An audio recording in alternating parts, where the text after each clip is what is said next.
అందరికీ నమస్కారం. దక్షిణాయనం వర్ష ఋతువు శ్రావణమాసం కృష్ణపక్షం షష్ఠి భరణి నక్షత్రం. షష్ఠి అనగా సుబ్రహ్మణ్యస్వామి.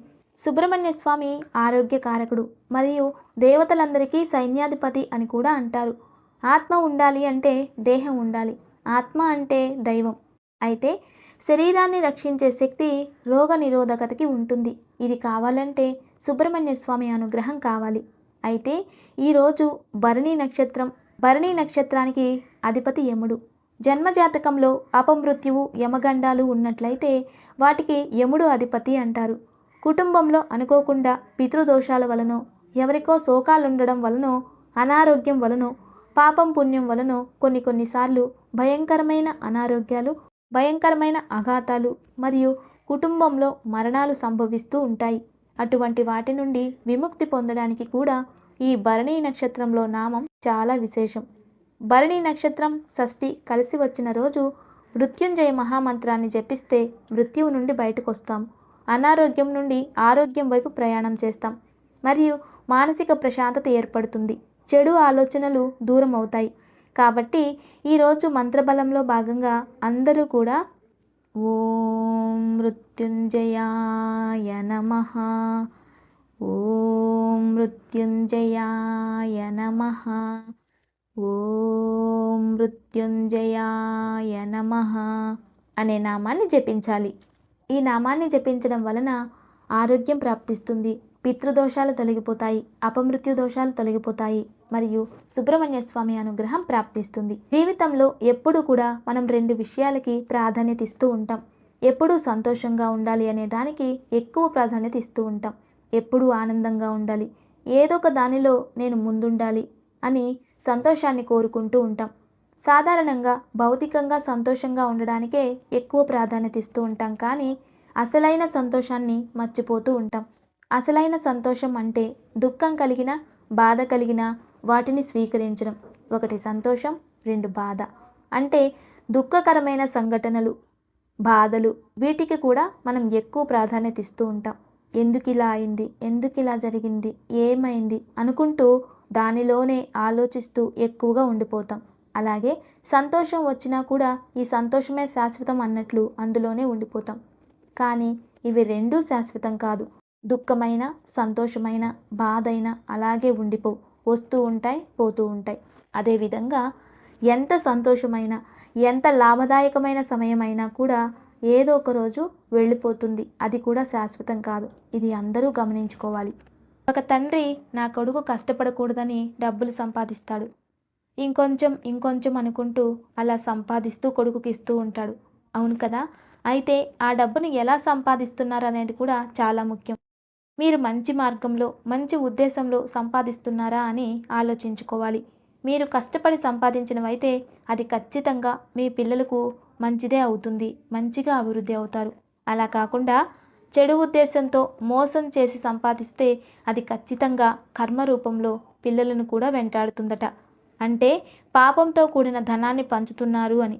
అలా పంచినప్పుడు వారిలో మంచి గుణాలు రావు. ఇది మనం అందరం కూడా వింటూ ఉంటాం. పిల్లలు మంచివారు కాకపోతే మీరు ఇచ్చిన ధనాన్ని విలువ లేకుండా ఖర్చు చేసేస్తారు. అదే పిల్లలు సంస్కారవంతులైతే మీ నుండి ధనాన్ని కోరుకోరు, వారే స్వయంగా కష్టపడి సంపాదించుకుంటారు. అందుకే పిల్లలకి ధనాన్ని కాదు, సంస్కారాన్ని అందివ్వాలి.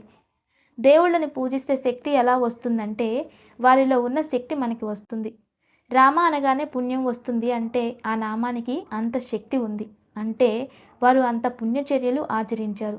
ఆ పుణ్యం రామ అనగానే మనకి కూడా వస్తుంది. అలాగే చెడ్డవారితో స్నేహం చేస్తే వారిలో ఉన్న చెడ్డ గుణాలు మనకి కూడా వచ్చేస్తాయి.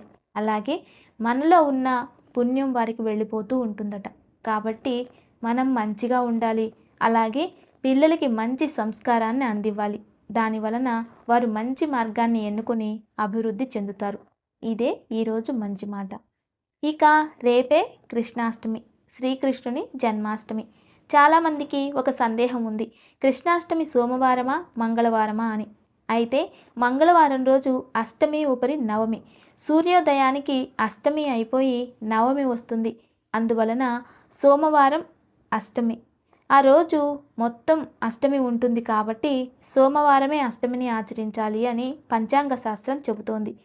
ఎల్లుండి ఎవరైనా కృష్ణాష్టమి ఆచరిస్తే దానికి అంత ప్రాధాన్యత ఉండదట. ఎందుకంటే శ్రీకృష్ణ జన్మాష్టమి రోజే జరిగింది, అష్టమి గడియల్లోనే జరిగింది.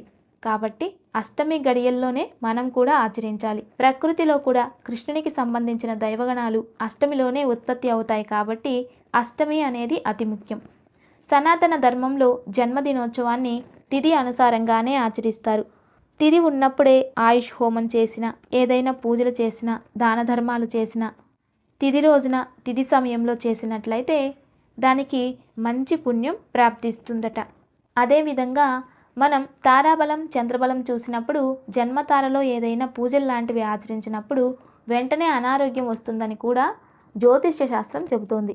అందుకే నక్షత్రాలని పక్కన పెట్టి కేవలం తిథి రూపంలోనే జన్మదిన వేడుకలని ఆచరిస్తూ ఉంటాం. అదేవిధంగా మన పూర్వీకులు, మన వంశస్థులు ఎవరైనా స్వర్గస్థులైతే కూడా తిథి ప్రకారమే ప్రతి సంవత్సరం ఆబ్దికాలు అనేవి ఆచరిస్తారు. అంటే మన హిందూ సనాతన సాంప్రదాయాలలో తిథి అనేది అతి ముఖ్యమైనది. అందువలన రేపే అష్టమి ఉంటుంది కాబట్టి రేపే శ్రీకృష్ణ జన్మాష్టమిని ఆచరించాలి. కృష్ణం వందే జగద్గురుం. కృష్ణుడు గురువుగా సమస్త లోకానికి, సమస్త దేవతలకి, ఋతువులకి, ప్రకృతికి గీతను మనకిచ్చి అదేవిధంగా ఈ బ్రహ్మాండ లోకంలో మనం ఎలా బతకాలి అనే అద్భుతమైన సారాంశం ఉన్న గీతని మనకి అందించారు. అందుకే ఈ బ్రహ్మాండానికే జగద్గురు అయ్యారు శ్రీకృష్ణ పరమాత్ములు. శ్రీకృష్ణుల వారు ఎప్పుడు క్షమాభావంతో ఉండేవారు. అదేవిధంగా మానవుడు కర్మలను ఎలా అనుభవిస్తాడు, ఎలా స్వర్గస్థుడవుతారో అదేవిధంగా మానవి రూపంలో కృష్ణుడు జన్మించి అలాగే కాలిలో ఉన్న పద్మాన్ని విల్లుతో తాకి స్వర్గస్థులవుతారట. శ్రీకృష్ణ పరమాత్మల వారు పంచభూతాలలోనూ ఉన్నారు. భూమిపై శిలల రూపంలా, గాలిలో వాసన రూపంలా, ఆకాశంలో సూర్యచంద్రుల వెలుగు రూపంలో దర్శనమిస్తూ ఉంటారు. అదేవిధంగా అగ్నిలో జ్వాలల రూపంగా శ్రీకృష్ణుల వారు దర్శనమిస్తూ ఉంటారు. అన్ని చోట్ల శ్రీకృష్ణ పరమాత్మలు ఉన్నారని అర్థం. అయితే వీటన్నింటికి ఎక్కువగా ఎవరైతే దృష్టి పెడతారో, ఎవరైతే ఎక్కువ గౌరవిస్తూ ఉంటారో వారిలో కృష్ణతత్వం, అపారమైన ప్రేమతత్వం ఉంటుందని శ్రీకృష్ణుల వారు తెలియజేశారు. కాబట్టి రేపే జన్మాష్టమి. సోమవారం ఉదయం 8 గంటల నుండి మంగళవారం ఉదయం 6 గంటల 10 నిమిషాల వరకు అష్టమి గడియలు ఉంటాయి. కాబట్టి రేపే శ్రీకృష్ణ జన్మాష్టమి. అయితే కృష్ణుల వారు మధ్యరాత్రిలో జన్మించారు కాబట్టి అర్ధరాత్రి కూడా కొందరు జన్మాష్టమిని విశేషంగా ఆచరిస్తూ ఉంటారు. ఇక దివ్య పూజ. రేపు ఉదయాన్నే సప్తమి గడియలు. సోమవారం మరియు కృతికా నక్షత్రం ఉంటుంది. చాలా విశేషం. కృతికా నక్షత్రానికి సూర్యుడు అధిపతి. రేపు ఉదయాన్నే గోధుమ పిండితో 2 ప్రమిదలు చేసి నెయ్యి పోసి మహావిష్ణువు ముందు వెలిగించి తులసి అర్చన చేసినట్లయితే పితృదోషాలు తొలగిపోతాయి. మరియు శ్రావణ సోమవారం కూడా కాబట్టి శివారాధన చేసేవాళ్ళు ఆవ నూనెతో శివునికి అభిషేకం చేసి తదుపరి ఆ నూనెని దీపంగా వెలిగించి ఇంట్లోనే శివుడికి బిల్వార్చన చేసినట్లయితే దారిద్ర్యం దహిస్తుంది. పూజానంతరం దారిద్ర దహన శివస్తోత్రాన్ని చదువుకోవాలి. దీనివలన కష్టాలన్నీ దూరమవుతాయి. ఇక ఈరోజు మొదటి యోగక్షేమం. ఈరోజు సాయంత్రం దగ్గరలో ఎక్కడైనా పారిజాత వృక్షం ఉంటే ఒక చెంబు నీళ్లు తీసుకొని ఆ నీళ్లలో చిటికెడు గంధం వేసి చెట్టు దగ్గర నిలబడి చెంబుని చేతిలో పట్టుకుని మేం చేసే వృత్తిలో అభివృద్ధి చెందాలని, ఎవరెవరు ఏ సంకల్పం అనుకుంటారో ఆ సంకల్పం నెరవేరాలి మహాలక్ష్మి అనుకుంటూ కల్పవృక్ష నామస్మరణ చేస్తూ ఆ పారిజాత వృక్షానికి నీరు పోసి నమస్కరిస్తే ఖచ్చితంగా మీ సంకల్పం నెరవేరుతుంది.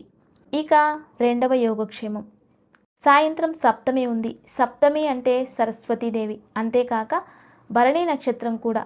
అందువలన ఈరోజు మంచి జ్ఞానం పొందడానికి, కళారంగంలో అభివృద్ధి చెందడానికి, క్రీడారంగంలో అభివృద్ధి చెందడానికి, మంచి గుర్తింపు లభించడానికి, మంచి ప్రతిఫలం పొందడానికి ఈరోజు సాయంత్రం సరస్వతీదేవి ముందు 2 నెయ్యి దీపాలు వెలిగించి తెల్లని పుష్పాలతో సరస్వతీదేవిని పూజించి క్షీరాన్నాన్ని నైవేద్యం పెట్టాలి.